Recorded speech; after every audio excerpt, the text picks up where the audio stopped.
Mumbai Tug brought to you by Sunny's World. Pune's Pride Sunny's World, life in sunshine. Resort weddings, events, restaurants, adventure wellness.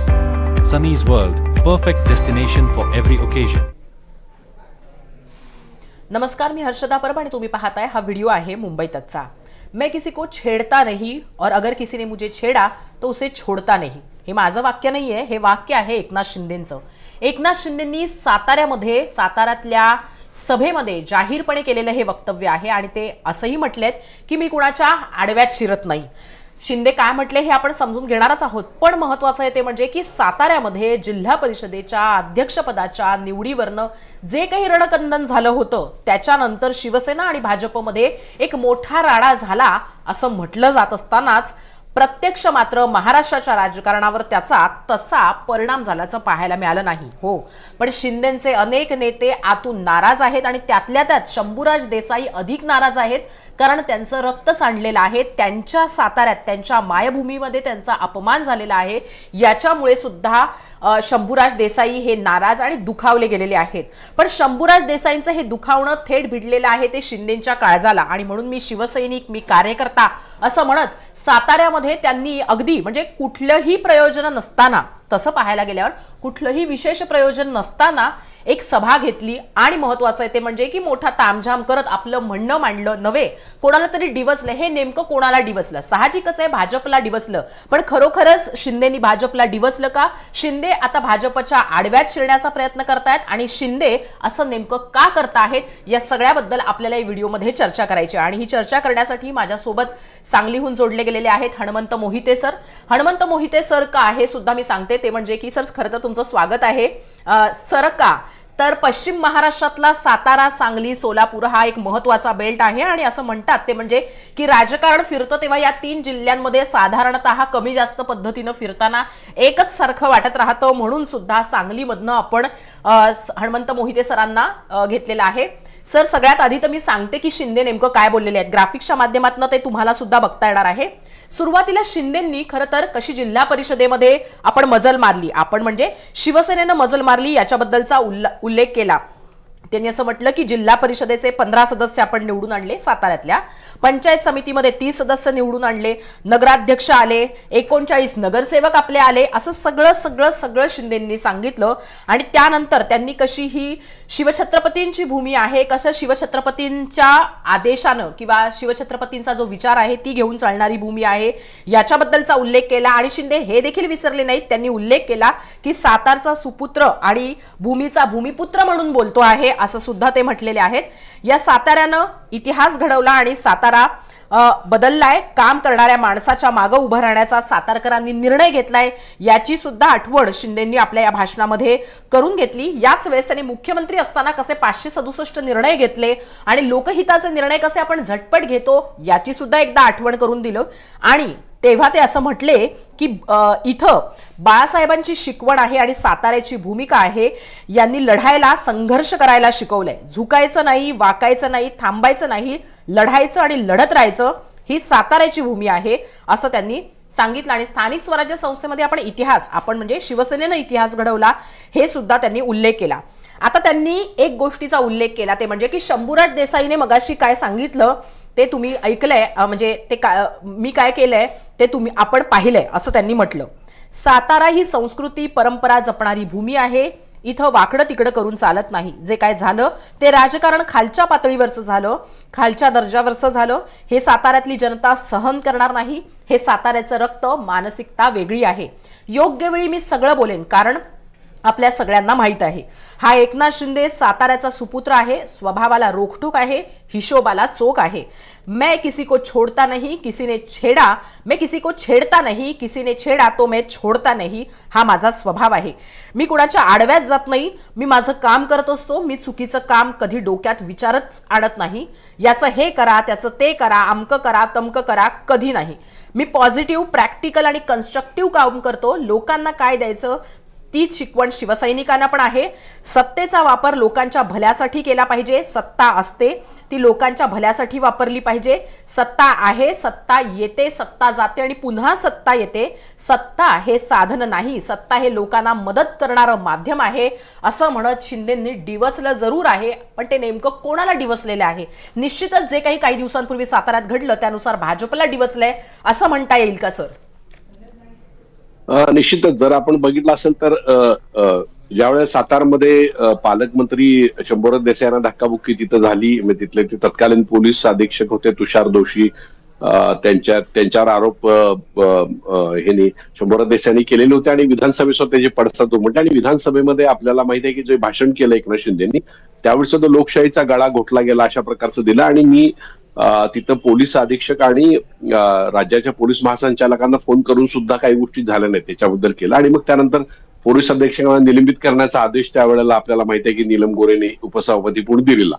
या सगळ्या गोष्टी आपल्याला माहित आहेत. तर ही गोष्ट एकनाथ शिंदेच्या मनाला खूप लागलेली होती. आणि एकनाथ शिंदे जर आपलं तुम्ही सांगितलं की भाषण केले तर त्यावेळी त्यांनी सांगितलं होतं की बाळासाहेब ठाकरेंची शिवसैनिक आहे आणि अन्याय करणाऱ्यापेक्षा अन्याय सहन करणारा जास्त दोषी आहे असं त्यांनी वाक्य त्या ठिकाणी वापरलेलं होतं. आणि एक गोष्ट आहे की सातारमध्ये ज्या वेळेला सर्व आघाडीकडून इलेक्शन लढायचा निर्णय घेतला त्यावेळेला तिथल्या भाजपने म्हणजे दोन तिथले जे मंत्री आहेत ते म्हणजे एक जयकुमार गोरे मंत्री आहेत, जरी सोलापूरचे पालकमंत्री असले तरी ते सातारचे मंत्री आहेत तिथले, आणि दुसरे शिवेंद्रराजे भोसले. तर या दोघांनी प्रतिसाद शंभूराज देसाईने दिले नाही. आणि शंभूराज देसाई आणि राष्ट्रवादीचे मकरंदराव पाटील या दोघांनी आघाडीकडून ती निवडणूक लढवली. पण प्रत्यक्षात मात्र नंतर फोडाफोडीचं राजकारण होऊन काही लोकांना तिथं मतदान न करता येऊन दिल्यामुळे तिथं भाजपचा महापौर बसला. पण तो सुद्धा शिवसेनेच्या आमदाराची पत्नी म्हणून तिथं निवडून आलेली आहे जिल्हा प्राध्यक्ष म्हणून. तर ह्या गोष्टी एकनाथ शिंदेच्या मनाला खूप लागलेल्या होत्या. कारण आपल्याला माहिती आहे की एकनाथ शिंदे सातारचे आहेत, म्हणजे दरेगावचे असल्यामुळे ते सातारा हे त्याचे होम पिच आहे. आणि होम पिचवरच भाजपनं जो त्यांना धक्का दिला त्याच्यावरून एकनाथ शिंदे खूप दुखावले गेले होते. त्यामुळं या प्रकाराचं उत्तर ते काढतील किंवा या प्रकरणाचे दिवस नंतर प्रत्युत्तर देतील अशी शक्यता होतीच. कारण आपण जर पाहिलं असेल तर गेले अनेक दिवस झालं, म्हणजे आपण खरात प्रकरणात बघितलं असेल तर शिंदेचे फोटो व्हायरल होणं, त्या लोकांच्यावर वारंवार टीका होणं, त्यानंतर शिंदेच्या मंत्र्यांना वेगवेगळ्या प्रकारे त्यांच्या क्लिप्स बाहेर पडणं हे आपण पाहिलेलं आहे सगळं. तर त्यांना ओवेसी न देणं, त्यांना रायगड आणि नाशिकचं पालकमंत्री पद न देणं, त्यानंतर काही त्यांची कामं अडवणं, MMRD रिजन मधल्या सगळ्या टेंडरचं पुन्हा एकदा पुनःपरीक्षण करणं, या सगळ्या गोष्टींना एकनाथ शिंदेची कोंडी होत होती. आणि त्या कोंडीनं सातारची एक गोष्ट झाली ती शेवटची कडी ठरली तिला. आणि यामुळं शिंदे दुखावले गेलेले होते. आणि त्यामुळे त्यांनी तुम्ही आता म्हणाले की कुठलं तसं प्रयोजन नव्हतं, इलेक्शन होऊन गेलेले आहेत, तसं सत्काराचं निमित्त पण नव्हतं. पण सातारमध्ये तिने ऐतिहासिक गांधी मैदानावर सभा घेतली आणि जी मैदान मोठं आहे आणि तिथे शक्ती प्रदर्शन तिने मोठ्या प्रमाणात केलं. आणि त्याला जो संदेश द्यायचा होता की मी आता दुखावला गेलेलो आहे आणि म्हणजे किसी को छेडता रे छोडूंगा नाही, तर हे जे इशारा आहे किंवा जे त्यांनी सांगितलं की मी हिशोब चुकता करतो सगळ्यांचा, तर हे सगळे इशारे हे प्रत्यक्षपणे भाजपला आणि त्यातल्या त्यात देवेंद्र फडणवीस यांना होते. कारण फडणवीसांच्या आदेशानुसारच तिथं जयकुमार गोरेने, म्हणजे ऍक्च्युअली तिथले पालकमंत्री शंभूराज देसाई असले तरी जयकुमार गोरेने तिथली सगळी धुरा हातात घेतलेली होती. त्यामुळे तो सगळा प्रत्यक्ष इशारा हा त्यांना होता. आणि यापुढे आपण वेळच्या वेळी जागच्या जागी हिशोब पुरते करू या पद्धतीचा इशारा हा एकनाथ शिंदेने दिलेला आहे. आणि ही मला वाटतं की साताराच्या भूमीवरनं त्यांनी ही रणशिंग फुंकलेला आहे भाजपच्या विरोधात. आणि भाजपला प्रत्येक वेळेला आता ते म्हणजे पुढच्या 3 वर्षामध्ये 100% भाजप किंवा सगळ्या गोष्टीमध्ये शिंदे हे प्रत्येक वेळेला त्यांना आडवे जातील आणि एक रोखठोक भूमिका घेतील. म्हणजे ते म्हणले की शिंदे रोखठोक भूमिका घेणारा माणूस आहे, तर त्या पद्धतीचं भूमिका आपल्याला पुढच्या काळात दिसेल. हर्षद, तुम्ही म्हणताय त्याप्रमाणे की ही भूमिका पुढच्या काळात आपल्याला दिसेल. पण पण आणखीन एक महत्त्वाचा मुद्दा आहे की मी कोणाच्या आडव्यात शिरत नाही असं म्हणणारे शिंदे मुद्दामहून कोणाच्या आडव्यात शिरतायत का, म्हणजे डिवचलं म्हणून आडव्यात शिरण्याचा निर्णय हा शिंदेनी घेतलेला आहे. तसं शिंदे हे शांत संयमी आहेत आणि शांत आणि संयमी पद्धतीनेच ते काटा काढतात किंवा निर्णयाच्या माध्यमातून ते समोरच्या शत्रूचा काय आपण म्हणू पराभव करतात किंवा मग समोरच्या शत्रूला दाखवून देतात की तुझं जे झालेलं आहे ते चूक आहे. असं आतापर्यंतची त्यांची रणनीती आपण पाहिलेली आहे. मग ते शिवसेना सोडणं असो किंवा मग पक्षातल्या काही नेत्यांना अद्दल घडवणं असो. मग असं असताना सुद्धा जाहीर व्यासपीठावरनं शिंदेंनी बोलणं किंवा मग असा इशारा देणं याचा अर्थ काय काढायचा किंवा याच्याकडे कसं पाहायचं. 2029 साठी जर माझ्या म्हणजे माझ्या वाकड्यात गेलं तर मग मी सोडणार नाही हा इशारा दिला जातोय तिथल्या स्थानिक भाजपच्या नेत्यांना किंवा मग थेटच महाराष्ट्रातल्या भाजपच्या नेत्यांना की आणखीन काही. नाही, एक गोष्ट आहे की जे सातारचा प्रकार घडला तो महाराष्ट्राच्या इतिहासात अतिशय वेगळा होता की स्वतः पालकमंत्र्यांना पोलीस अधीक्षक आणि पोलीस धक्काबुक्की करतात, म्हणजे त्यांना तिथे चक्कर येते, त्यांचं ब्लड प्रेशर वाढतं आणि 2 कॅबिनेट मंत्री म्हणजे एक मकरंद पाटील तिथले मंत्री आहेत आणि शंभर या दोघांना धक्काबुक्की होते. ही महाराष्ट्रातल्या इतिहासातली मोठी घटना. आणि पोलीस हे तिथले अधीक्षक ज्या पद्धतीने वागले म्हणजे त्यांनी स्वतःच त्यांनी आरोप केलेला होता शंभर देसाईंनी पालकमंत्री म्हणून की पोलीस अधीक्षक हे घरगाड्यासारखं वागले सत्ताधाऱ्यांच्या. आता सत्ताधारी कोण, तर ते त्यावेळेला भाजपचं म्हणणं होतं. आणि ज्या वेळेला ज्या पद्धतीनं देवेंद्र फडणवीसांनी तुषार दोषींना पाठीशी गाठलं त्या पद्धतीने एक गोष्ट स्पष्ट आहे की उपमुख्यमंत्र्यांना आणि पालकमंत्र्यांना त्यांनी काळीची किंमत त्या ठिकाणी दिली नाही आणि कुठल्याही परिस्थितीमध्ये सातारची सत्ता आपण घ्यायचीच असं देवेंद्र फडणवीसांनी ठरवलं होतं. आता देवेंद्र फडणवीसांनी असं का ठरवलं होतं त्याला एक कारण आहे की दरेगाव हे आता तुम्हाला माहिती आहे की ते म्हणले की मी सातारचा सुपुत्र आहे, तर सातारमध्येच त्यांच्या गंडस्थळावर हल्ला करणं म्हणजे ठाण्यामध्ये हल्ला करून बघितला त्यांनी. ठाणे, बदलापूर, कल्याण, डोंबिवली या ठिकाणी आपल्याला माहिती आहे की ज्या पद्धतीनं त्यांनी जंग पछाडलं त्यांना, तर तो एक यशस्वी त्यांनी प्रयोग केल्यानंतर पुढचा हल्ला त्यांनी सातारमध्ये केला. आणि सातारमध्ये एक गोष्ट अशी झालेली होती की दोन्ही पक्ष मित्रपक्ष होते, म्हणजे एक राष्ट्रवादी अजित पवार गट आणि शिवसेना दोघे एकत्र आलेले होते आणि ते भाजपला एकटं पाडून ते सत्ता स्थापन करण्याचा प्रयत्न करत होते. तशाच पद्धतीने सांगलीमध्ये आणि कोल्हापूरमध्ये असा प्रयत्न चालला होता. त्यामुळं देवेंद्र फडणवीसांना असं वाटलं की हे जर 2 पक्ष एकत्रित आपल्या विरोधात आले म्हणजे मित्र पक्ष असलेले तर आपल्याला पुढच्या राजकारणामध्ये महाराष्ट्रामध्ये चुकीचा संदेश जाईल. त्यामुळे त्यांनी खूप ताकद लावून तिथं सातारमध्ये सत्ता घेण्याचा प्रयत्न केला आणि तशी त्यांनी घेतली पण. म्हणजे ज्या काही गोष्टी आउट ऑफ वे जाऊन त्यांनी केल्या म्हणजे महाराष्ट्रामध्ये त्याची चर्चा खूप झाली की 2 माणसांना म्हणजे अपहरणाचा गुन्हा दाखल झाला, पण जो माणूस अपहरण झाला तो सांगत होता माझं झालेलं नाही, तरी सुद्धा त्या अपहरणाच्या गुन्ह्यात 2 माणसांना अडवलं. तर ह्या सगळ्या गोष्टी अगदी ऐतिहासिक होत्या आणि त्याचा ज्या पद्धतीने देवेंद्र फडणवीसांनी केलं की त्यामुळे शिवसेनेमध्ये एक विशिष्ट प्रकारची एक फ्रस्ट्रेशन आलेलं होतं आणि एक चीड आलेली होती. अशा वेळेला आपल्या कार्यकर्त्यांमध्ये एक जोश तयार करणं, आपल्या कार्यकर्त्यांमध्ये उत्साह तयार करणं आणि मी शिवसैनिक आहे, कट्टर शिवसैनिक आहे आणि बाळासाहेबांचा शिवसैनिक आहे, अशा प्रकारचा अन्याय मी सहन करत नाही, ही एक इशारा किंवा एक कार्यकर्त्यांना संदेश देण्याची गरज होती. त्यामुळं एकनाथ शिंदेनी एक संदेश देण्यासाठी म्हणजे आपण अजिबात कुणाला घाबरत नाही आणि आपल्या कार्यकर्त्यांनी सुद्धा घाबरू नये. आणि एक गोष्ट आहे की ज्यावेळेस तुम्ही पालकमंत्र्यांना धक्काबुक्की करता, मारहाण करता, त्यावेळी बाकीच्या कार्यकर्त्यांचं काय असा प्रश्न उपस्थित राहतो.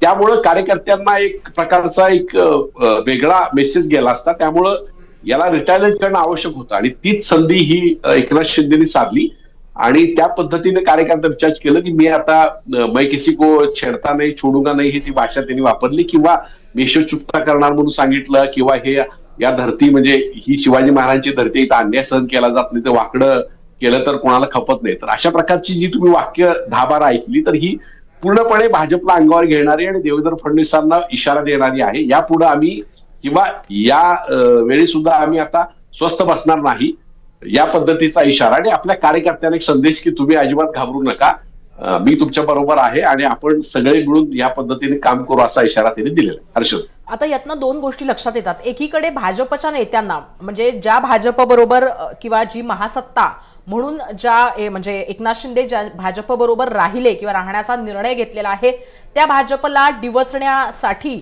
खरोखर शिंदेंनी म्हणजे एवढी ताकद जमवलेली आहे का. आणि दुसरीकडे म्हणजे त्याला जोडून असा प्रश्न येते म्हणजे की शिंदेंना आपल्या कार्यकर्त्याला हा मेसेज पोहोचवायचा आहे की तुम्ही घाबरू नका, मी आहे आणि काही होणार नाही आणि आपण या सगळ्याचा बदला घेऊ, की अधिक याची निकड वाटते ते म्हणजे भाजपला इशारा द्यायचा? नेमकी निकड अधिक कशाची वाटते हा दुसरा प्रश्न.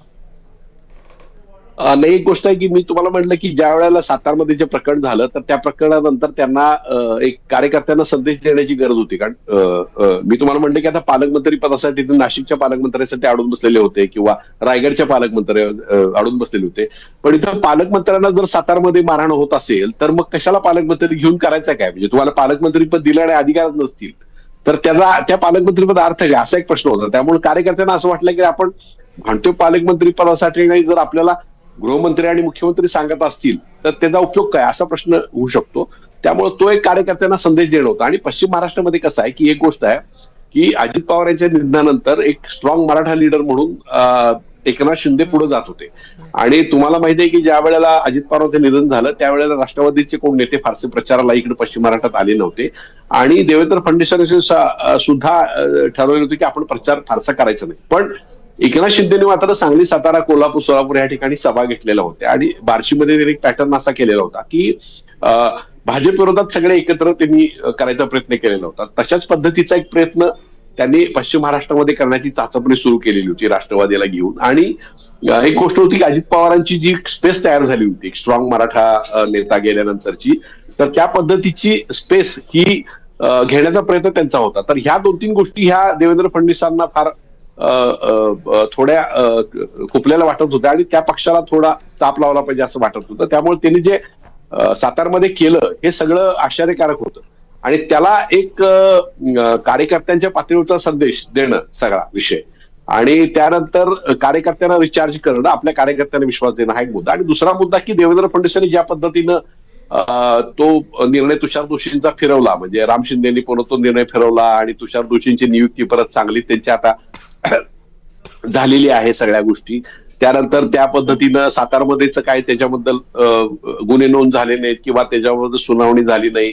तिथले सीसीटीव्ही गायब झाले. म्हणजे पालकमंत्र्यांनी मागणी केली तिथल्या निवडणूक अधिकाऱ्याकडे, ते निवडणूक अधिकारी म्हणजे सीसीटीव्ही आमचे बंद आहेत. तर या पद्धतीचं विरोधकांना नव्हे, तुम्ही सत्ताधाऱ्यांच्याच एका गटाला आणि तिथल्या पालकमंत्र्यांनी उत्तर देताय, तर हे सगळं हॉरिबल होतं. आणि मग ह्या सगळ्याला उत्तर देणं भाग होतं. त्यामुळे त्यांनी प्रत्यक्ष इशारा दिलेला आहे. आणि एकनाथ शिंदेने आता ठरवलेलं आहे की आता टिट फॉर टॅट करायचं, तुम्ही असं वागला तर आम्ही स्वतः तसं वागतोय, आणि त्या पद्धतीनं आहे. आणि दुसरी एक गोष्ट आहे की एकनाथ शिंदेना माहिती आहे की एकनाथ शिंदेच्या सेनेमध्ये फडणवीस सेना तयार झालेली आहे. म्हणजे जे महेश शिंदे आता जे आहेत ते ऑलरेडी म्हणजे शिवसेनेचे आमदार असले तरी ते फडणवीसांच्या बरोबर. असे अनेक आमदार हे सुरेंद्र पवारांच्या राष्ट्रवादीमध्ये आणि एकनाथ शिंदेच्या ह्याच्यामध्ये की जे फडणवीसांचं ऐकतात. म्हणजे आपल्याला संग्राम जगतापचं उदाहरण आहे की ते शाहू फुले आंबेडकरांच्या विचारधाराच्या पक्षात काम करतात पण रोज हिंदुत्ववादी भूमिका घेतात. म्हणजे ते मनानं भाजपमध्ये गेले. तर असे मनानं फडणवीसांच्या बरोबर असणारे खूप आमदार हे शिवसेनेमध्ये आहेत. त्यामुळे तिने आता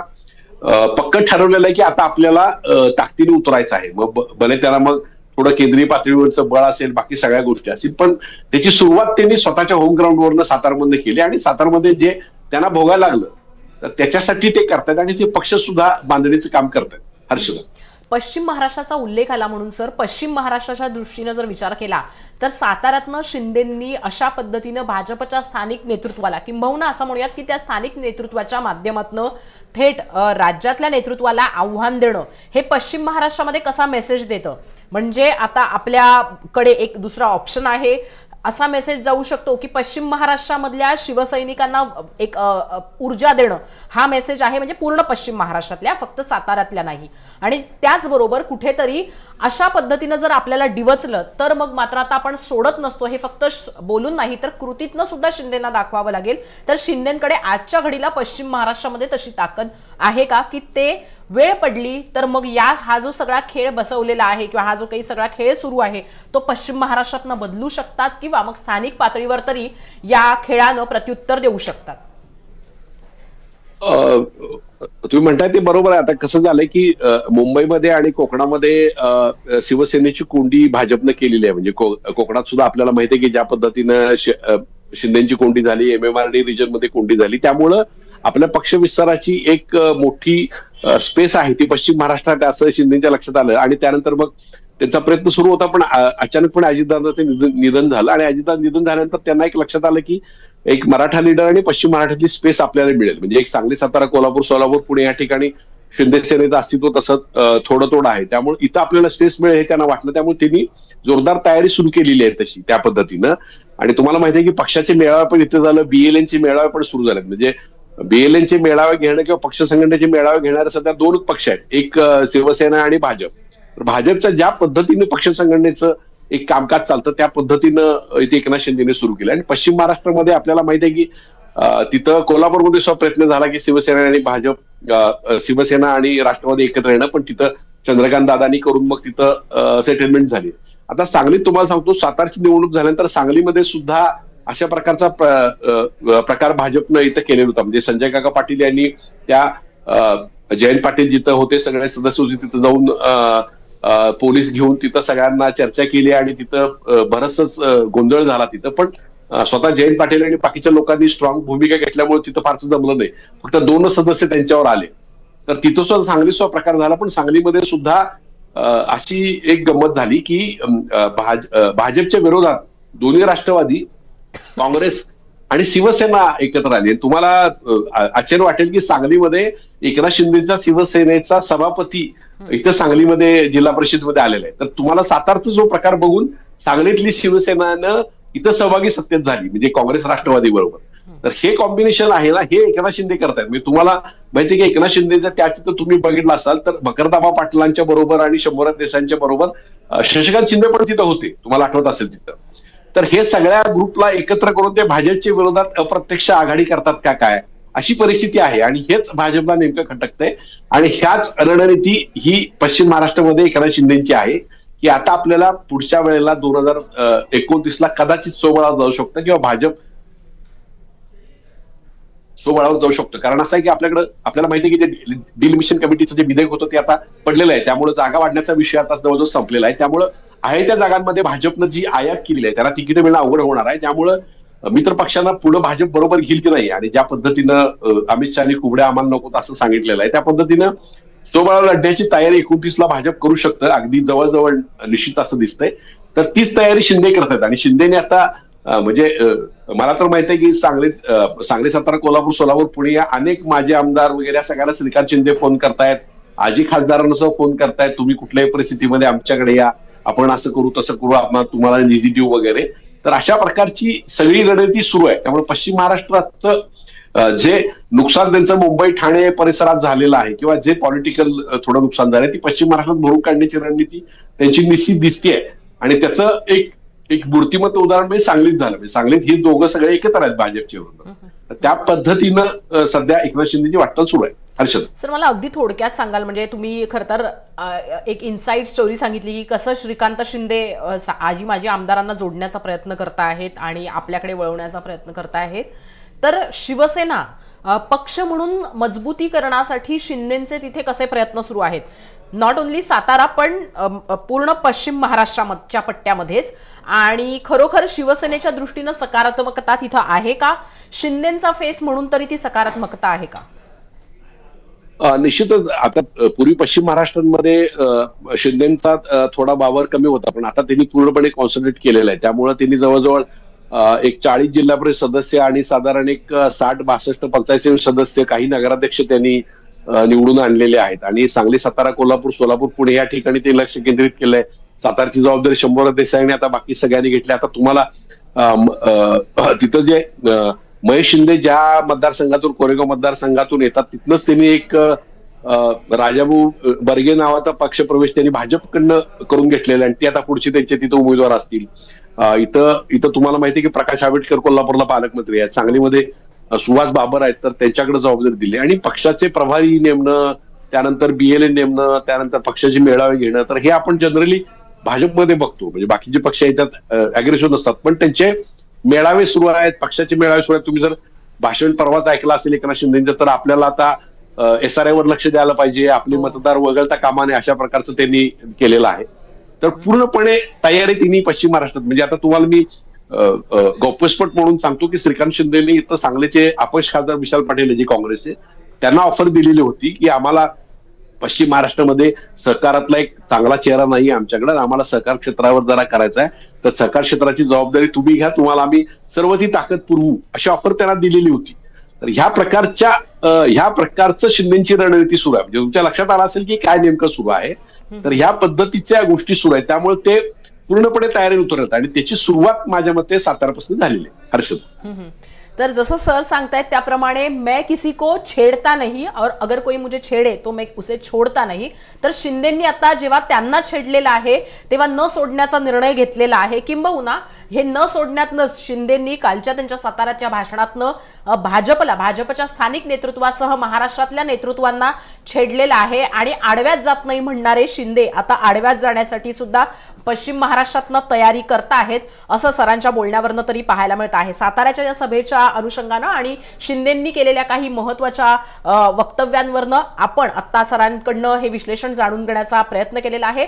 तुम्हाला हा व्हिडिओ कसा वाटला हे कमेंट बॉक्समधनं नक्की कळवा आणि त्याचबरोबर खरोखर पश्चिम महाराष्ट्रामध्ये एकनाथ शिंदेंना आणि एकनाथ शिंदेंच्या शिवसेनेला भाजपला टक्कर देणं शक्य आहे का, शिवसेना तिथे वाढू शकेल का, याच्याबद्दल तुमचं मत काय आहे ते नक्की कळवा. हा व्हिडिओ पाहिलात त्यासाठी धन्यवाद.